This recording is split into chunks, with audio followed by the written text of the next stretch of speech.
just dominated Detroit in the effort areas tonight.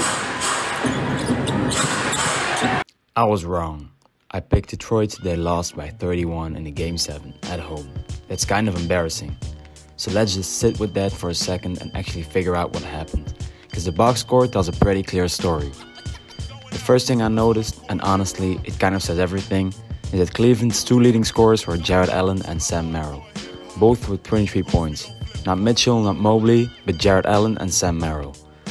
Allen went 8 of 14 from the field, Merrill shot 7 of 10, hit 5 of his 8 threes. In the Game 7, on the road, your role players are doing that?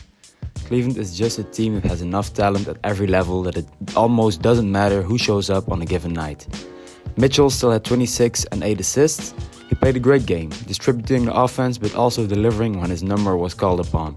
My favorite possession of him was in the third quarter where he waited for 10 seconds after getting the mismatch on Paul Reed so Cleveland could get the spacing right, and then he just went by Paul Reed for the layup.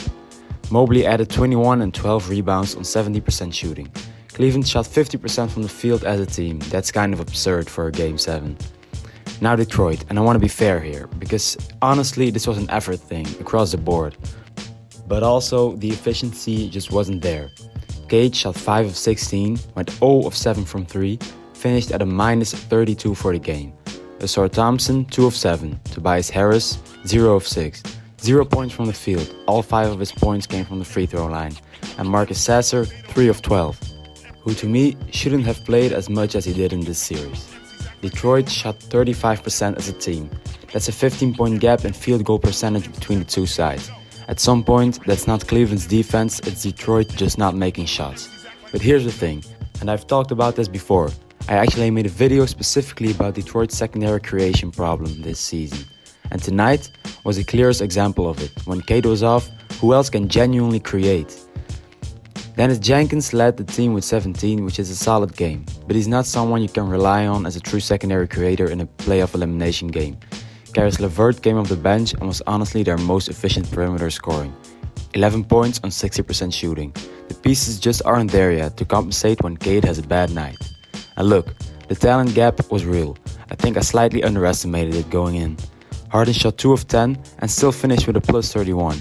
That's how dominant Cleveland was in this game overall. Even their worst individual performance was irrelevant because the tide was already that far in their direction. The thing about this Cavs team that still puzzles me though, and this is genuinely how I feel watching them, is how inconsistent they are. They've looked completely lost in stretches this series, and then they come out in Game 7 on the road and shoot over 50%, with Jarrett Allen and Sam Merrill carrying them. As Detroit, you can't really scheme for that, you can't really prepare for it, because it's a different guy every night. Cleveland is moving on to face the Knicks, Detroit goes home having a promising season. What did you see in this one? Drop it in the comments, I'm curious what stood out to you.